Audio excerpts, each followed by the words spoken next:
When first logging into GoExpand, your dashboard is going to look kind of bare, but don't worry. These first steps will help you set up your company so that these items will populate effectively. One thing you'll notice when you first walk in after company creation is this orange banner letting you know that your company is in implementation mode. This removes all reporting structure and visibility restrictions to allow new users like yourself who are setting up the company to be able to see everything and easily add users, teams, and build the entire application for use in your company. To remove it, simply click the X. Outside of the dashboard and its main default components, you will see the navigation panel up here.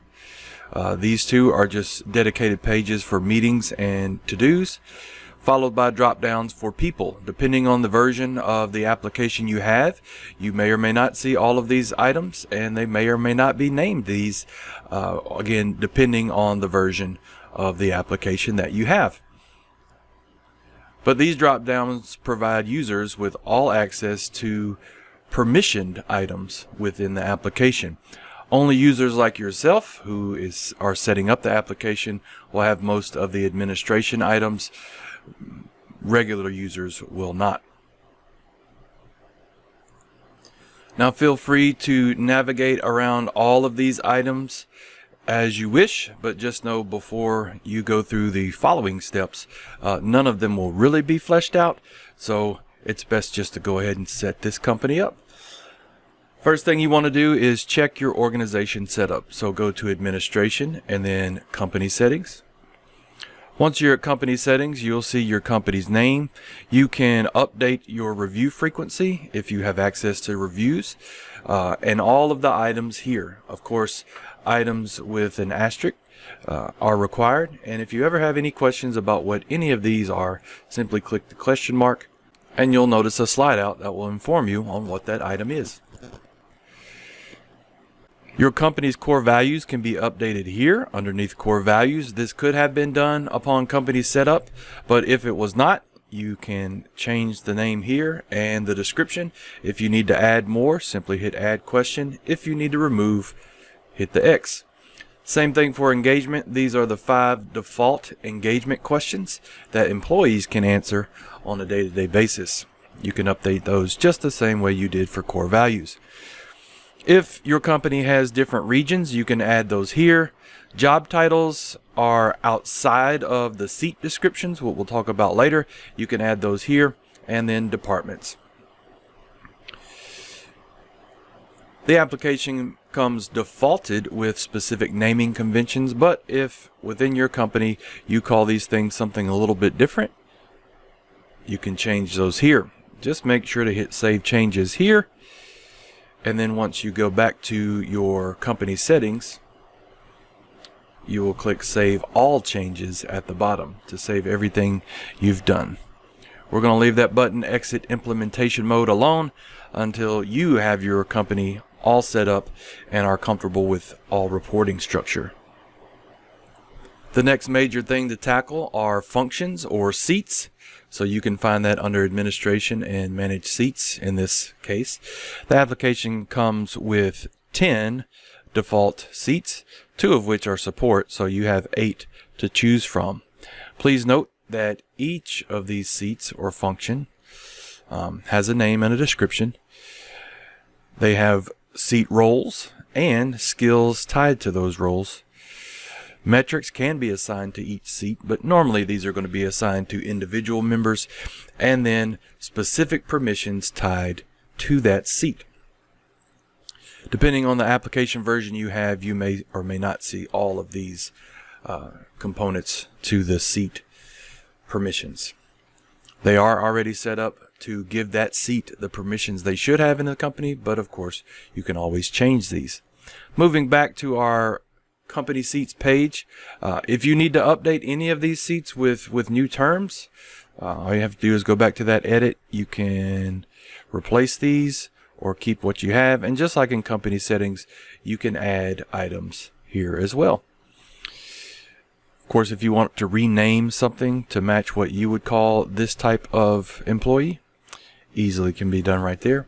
And if you want to create a new one, all you have to do is go right here, add new. If you like the permissions in a certain seat, or let's say you have different marketing departments, you can clone a seat and it'll make a duplicate of this seat here, and then all you have to do is go edit it, rename it, and save it, and you'll be up to speed on that. So now that we have covered company settings and our seat settings, now we need to go and look at our users. So when you created the company, you created 1 to 20 users possibly. To update those users, all you have to do is go to administration and manage users.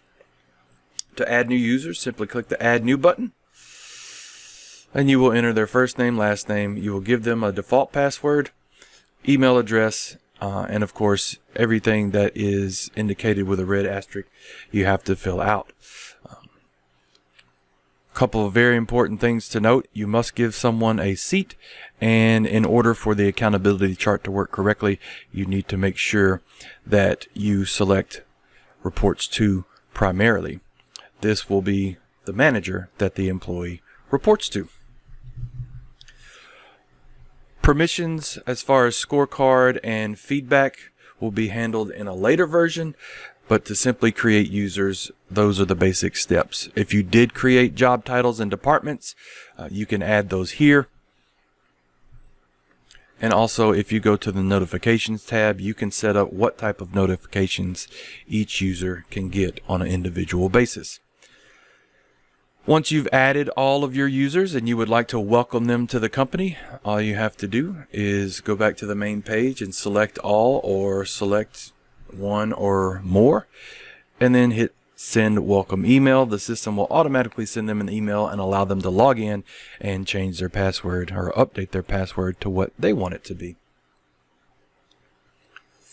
The bulk uploading of users can be done by contacting support. A very simple process. You will simply talk with a support representative and provide them with a CSV file with all of the pertinent information: user first name, last name, email address, seat, and reporting structure, and support will have all of those users bulk uploaded into your organization very quickly. So please contact support if you would like to do that.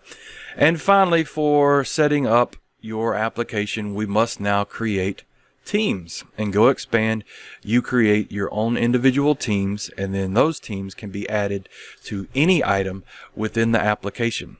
To create a new team, go to Administration, Manage Teams, and then create one. By default, like most things in the application, the team must have a creator. So if this is going to be the team lead or you, simply click your name and then begin to fill the employees on the team. You can multi-select, so just hold down Control and click, and team members will be added. Give the team a name. If you want people to have access to the team to see team items, you can add them as a viewer, and they won't necessarily be a part of the team. You can assign metrics to the whole team, but as said before, most of these are usually done on an individual basis, but the option is there. Once you've added all your team members, all you have to do is click Add New, and then that team will be selectable on the team dashboard. They can be added to any meeting, any ROC, any 1 to 3 year goals list throughout the application. Now that you've updated all of those key items within your company, you are ready to begin building the rest of your company, creating meetings, assigning ROCs, teaching people how to use the entire application. Of course, how-tos on all of those things can be found within the application by clicking the information buttons or checking the knowledge base for articles and videos on how to set your entire organization up. Thank you for using GoExpand. We'll talk to you soon.